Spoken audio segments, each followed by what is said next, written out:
नमस्कार, टीवी 9 के digital platform पर आपका स्वागत है और आज की सबसे बड़ी खबर की पूरी इनसाइड स्टोरी के साथ मैं हूं भविष्य त्यागी।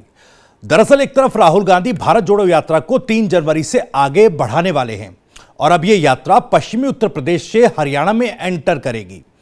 राहुल गांधी की कोशिश होगी कि पश्चिमी यूपी और हरियाणा में किसानों के बीच अपनी पकड़ को और मजबूत किया जाए, लेकिन इस बीच किसानों के ही एक मुद्दे को लेकर बीजेपी ने गांधी परिवार पर बड़ा आरोप लगाते हुए गांधी परिवार को कट्टर पापी परिवार बता दिया। दरअसल यह मामला बीकानेर के कोलायत में जमीनी खरीद फरोख्त से जुड़ा हुआ है।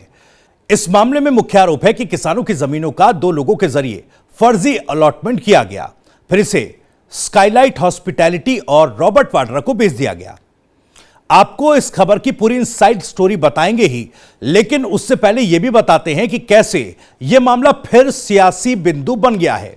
दरअसल आज बीजेपी ने आरोप लगाया कि कांग्रेस ने राजस्थान में किसानों की जमीन हड़प कर रॉबर्ट वाड्रा को सौंप दी। यह पूरा घोटाला करीब 1000 करोड़ रुपए का है। पापी परिवार के आदेश में इतना गिर गई कि इन्होंने एक नॉन एग्जिस्टेंट, यही शब्द का इस्तेमाल किया है कोर्ट ने, फिक्टिशियस, जो व्यक्ति थे ही नहीं, उनको जमीन अलॉट कर दी। सबसे पहले तो प्रश्न नंबर 1 यही होगा, अशोक गहलोत जी ऐसी क्या मजबूरियां रही? ये नत्थाराम और हरिराम तो थे ही नहीं, और आपने जो व्यक्ति था ही नहीं उसको किसानों की जमीन दे दी। वहीं कांग्रेस की ओर से रणदीप सुरजेवाला ने बीजेपी के आरोपों का जवाब देते हुए कहा कि भारत जोड़ो यात्रा को जैसा समर्थन मिला उससे बीजेपी नेतृत्व घबरा गया है। रणदीप सुरजेवाला ने बताया कि कांग्रेस सरकार ने 2008 से 2013 के बीच किसी किसान की 1 इंच जमीन नहीं ली और ना ही किसी व्यक्ति को दी। यह सफेद झूठ है।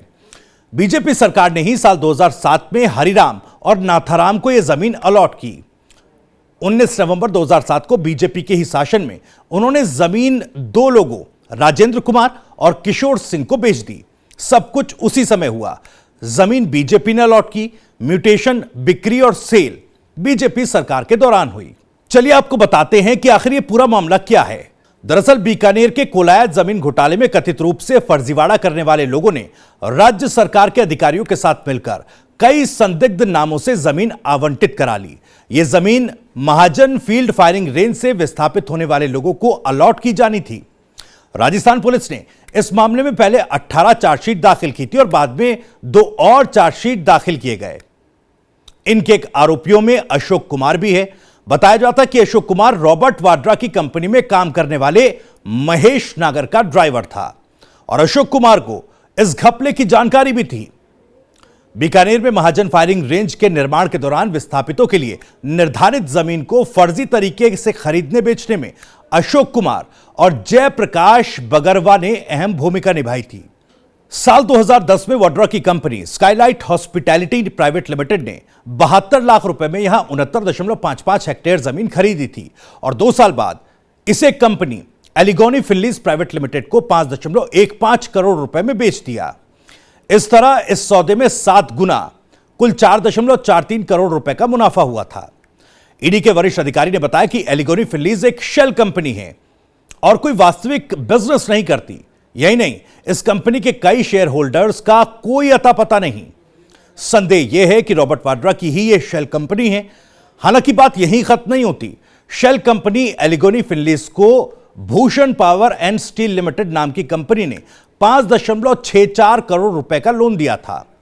ईडी के वरिष्ठ अधिकारी ने कहा कि जिस समय यह लोन दिया गया उसी समय भूषण पावर एंड स्टील को आयकर सेटलमेंट कमीशन ने आयकर में 500 करोड़ की छूट दी थी। असल में आयकर विभाग ने भूषण पावर एंड स्टील पर 800 करोड़ रुपए से ज्यादा आयकर का नोटिस जारी किया था। सेटलमेंट कमीशन ने इसे कम करके 317 करोड़ कर दिया। जब ईडी ने आयकर विभाग से इसकी फाइल मांगी तो बताया गया कि पूरी तरह से फाइल नष्ट हो चुकी है। बीकानेर के तहसीलदार ने मामले की शिकायत सबसे पहले बीकानेर में दर्ज कराई थी, जिसके बाद राजस्थान पुलिस ने एक एफआईआर दर्ज की। राजस्थान पुलिस के एफआईआर को आधार बनाकर ईडी ने साल 2016 में मनी लॉन्ड्रिंग का केस दर्ज किया था। इसके बाद 21 जनवरी 2019 को अदालत ने कांग्रेस की पूर्व अध्यक्ष सोनिया गांधी के दामाद और स्काईलाइट हॉस्पिटैलिटी के पार्टनर रॉबर्ट वाड्रा और उनकी मां मोरिन वाड्रा को पूछताछ के लिए समन भेजा। हालांकि कोर्ट ने दोनों को अंतरिम जमानत दे दी।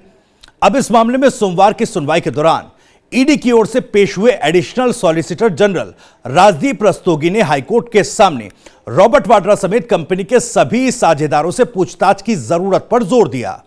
उनका कहना था कि पूछताछ के बगैर ईडी की मनी लॉन्ड्रिंग की जांच आगे नहीं बढ़ पा रही। वहीं वाड्रा के वकील एफआईआर को ही निरस्त करने की मांग कर रहे थे, लेकिन हाईकोर्ट ने एडिशनल सॉलिसिटर जनरल की मांग से सहमति देते हुए पूछताछ के लिए ईडी के सामने हाजिर होने और जांच में सहयोग का आदेश दिया। वाड्रा की ओर से कहा गया कि लंदन में पैर का ऑपरेशन होने की वजह से वो फिलहाल पूछताछ के लिए हाजिर नहीं हो सकते। तो हाईकोर्ट ने दोनों पक्षों को आपस में तारीख तय करने का निर्देश दिया। इसके बाद 12 फरवरी को रॉबर्ट वाड्रा, उनकी मां मोरिन वाड्रा समेत सभी साझेदारों से पूछताछ की तारीख तय हुई है। आज की इस इनसाइड स्टोरी में बस इतना ही। कल फिर हाजिर होंगे किसी और खबर की इनसाइड स्टोरी के साथ।